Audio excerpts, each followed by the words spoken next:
Allahumma salli ala Muhammad wa ala ali Muhammad. Allahumma salli ala Muhammad wa ala ali Muhammad.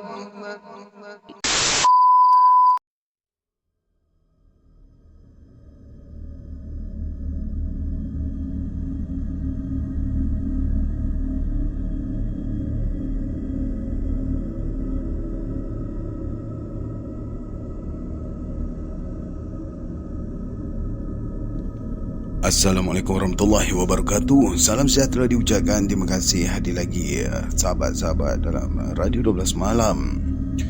Saya minta maaf lah, dalam 2 hari ni tak dapat nak upload video. Minta maaf. Selamat Raya kan. Bukannya sebab makan durian. Minta maaf sangat buat anda tertunggu-tunggu. Ada sikit sakit perut lagi lah dengan kerja-kerja lain lagi. Minta maaf.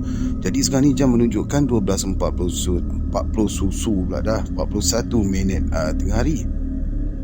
InsyaAllah saya cubalah upload petang ni ya. Baik, kita tak nak ngoceh terlalu panjang. Kita akan teruskan dengan kisah daripada Tok Awangah di episod 108 yang bertajuk Kepala Rusa Bangun Semula. Malam itu terlalu sejuk. Udara lembap yang disebabkan dari hujan petang tadi. Pak Hasan bersama isterinya Mak Sitam terus berdengkur. Bulan di luar terang benderang. Keletihan 2 orang suami isteri ini begitu terasa sekali kerana mereka sekarang ini begitu bekerja keras. Sudah 2 minggu mereka berladang di tanah baru ini. Di tepi bukit dan di lurahnya ada pula sebatang sungai. Pada tanah pamah inilah mereka berladang jagung dan di lereng-lereng bukit mereka menanam pula ubi keledek. Selalunya mereka tidak menetap pada satu tempat sahaja. Bila tanaman sementara seperti jagung, ubi keledek sudah selesai, mereka akan menanam tanaman buah-buahan dan mereka tinggalkan. Jarak antara satu pokok, pondok. Jarak antara satu pondok keluarga dengan yang lain lebih kurang suku kilometer. Kalau berteriak kuat, tidak juga didengari, kecualilah kalau mereka menggunakan buluh ketuk-ketuk sebagai pemberitahu. Dalam kelenaan kedua suami isteri ini, tiba-tiba Mak Sitam terjaga dan dia mengamati dengan telinganya akan suatu bunyi bertempik yang bertalu-talu. Bunyi tersebut seperti bunyi seekor rusa. Perlahan-lahan, Mak Sitam menggerakkan Pak Hasan. Dengan cara yang malas, Pak Hasan dibangun dan mengamati sama ada suara tempikan tersebut. Mereka berdua berpandangan. Agaknya rusa sesat masuk ke ladang jagung kita. Semalam kan ada orang yang berburu dari pagi ke atas bukit sana. Mak Hitam memberitahu suaminya. Boleh jadi juga. Kalau dah nak rezeki kita mesti pula berusaha menangkapnya, sahut Pak Hasan dengan nada yang riang sambil mencapai kain hitam pelilit pinggangnya. Pantas sekali dia melilitkan kain hitam tersebut pada pinggangnya. Ini adalah kebiasaannya bila turun dari rumah, sama ada nak membuat kerja ataupun sahaja-saja sahaja. Selepas itu, dia mencapai lembing senjata yang disayanginya, dan senjata ini senjata pusaka sudah hampir 5 keturunan. Langkah Pak Hasan pantas sekali menuruni mata tangga pondok, sementara Mak Sitam mengikurinya dari belakang dengan membawa parang panjang. Mereka tidak menggunakan alat penyuluh kerana bulan terang benderang. Daun-daun jagung berkilat-kilat dipancari cahaya bulan dengan rintik-rintik air hujan petang tadi yang tinggal pada daun jagung tersebut. Ada rezeki kita dapat lari ni. Lembing ni kalau dihayun selalu saja mengena sasaran, kata Pak Hasan dengan penuh keyakinan. Bunyi tempikan semakin kuat berhampiran dengan mereka. Mereka terus terintai-intai untuk mendapatkan mangsa itu. Pasti pada mereka bunyi itu bunyi rusa. Pak Hasan memang sudah tahu akan bunyi binatang kerana bapanya dulu adalah pawang hutan dalam kampungnya. Jarak lebih kurang 50 meter, mereka berdua ternampak bayang-bayang hitam besar sedang melompat-lompat bagaikan menari berhampiran satu tunggul besar. Anak-anak jagung masih lagi paras lutut. Lembaga hitam itu terus menari-nari dan sambil bertempik seperti bunyi rusa. Suami isteri ini mengamati betul-betul akan lembaga hitam itu. Mereka renung puas-puas dan... Memang rusaklah. Tengok tanduknya tu. Mak Sitam berbisik pada Pak Kasan. Pak Kasan tersenyum. Matanya liar memandang tujuan untuk memintas binatang itu dari rusuk kanan ataupun kiri untuk lembingnya senang mengena sasaran.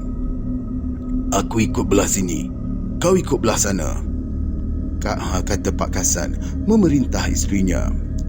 Lalu mereka berdua berpecah dan sasaran mereka tuju ialah lembaga rusa yang berada berhampiran tunggul besar. Pak Kasan dengan lembing sementara Mak Sitam dengan parang panjangnya. Terayap-rayap mereka berdua menuju sasaran dengan pijakan tapak kaki yang berhati-hati sekali.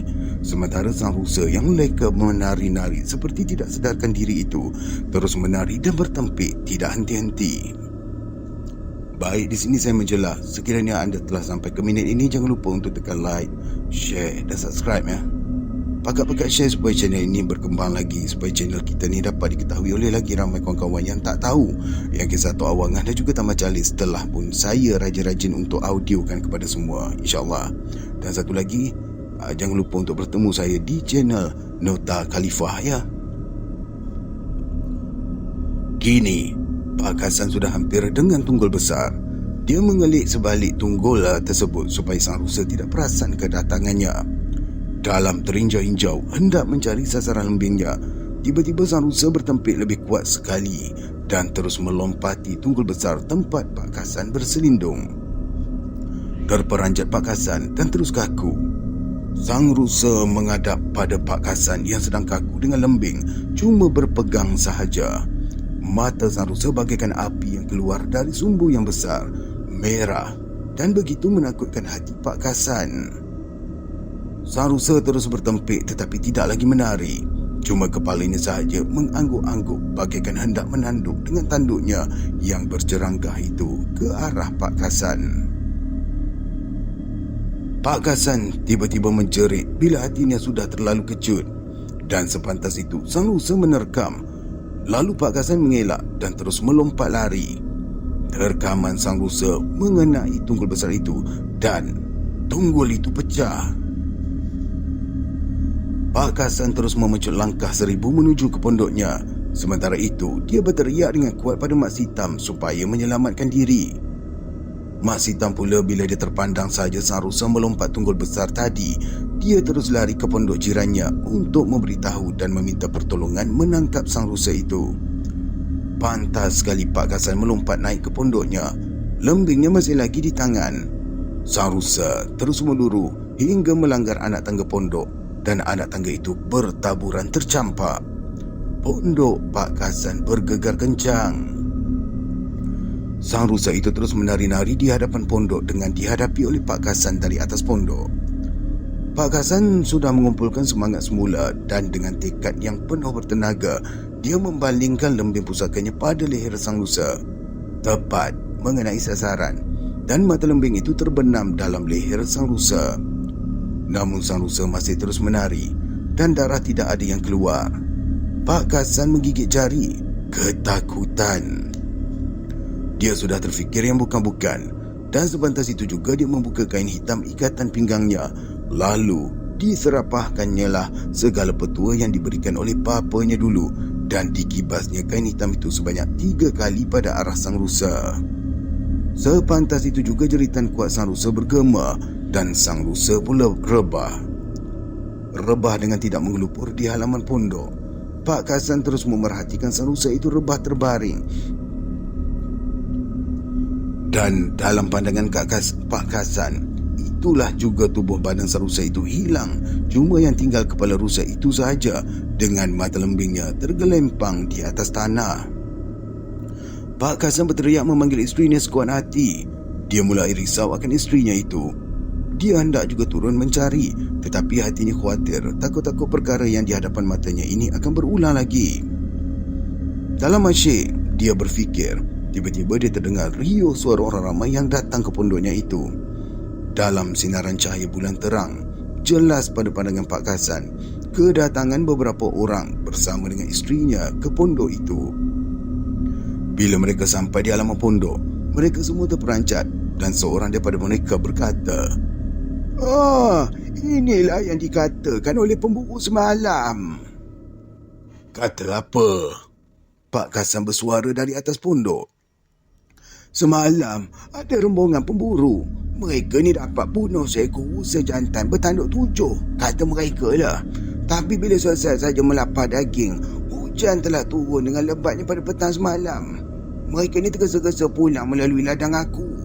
Dalam pada tu, mereka kata mereka tertinggal kepala rusa tercabut atas tunggu besar di satu ladang jagung waktu mereka hendak mencari kayu pengandar kerana pengandar yang ada dah patah.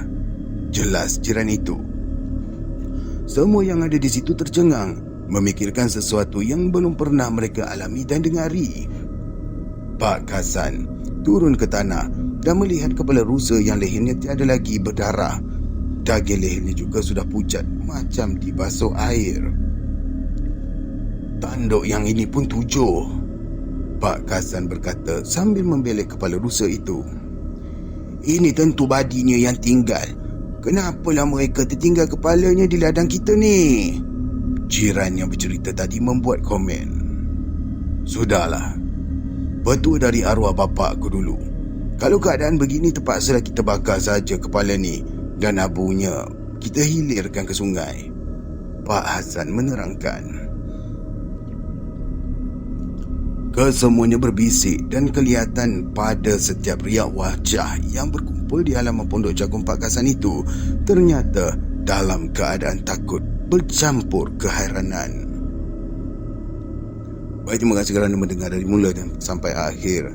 Untuk kisah episod kali ini memang pendek, bukan saya yang ringkaskan, memang pendek sangat. Apapun insya-Allah kita akan bertemu lagi 2 hari untuk kisah Tok Awangah. Sebab esok adalah untuk episod daripada Tamal Jalis, insya-Allah. Jangan lupa untuk bertemu saya di Nota Khalifah juga ya. Baik, terima kasih lagi sekali. Assalamualaikum warahmatullahi wabarakatuh.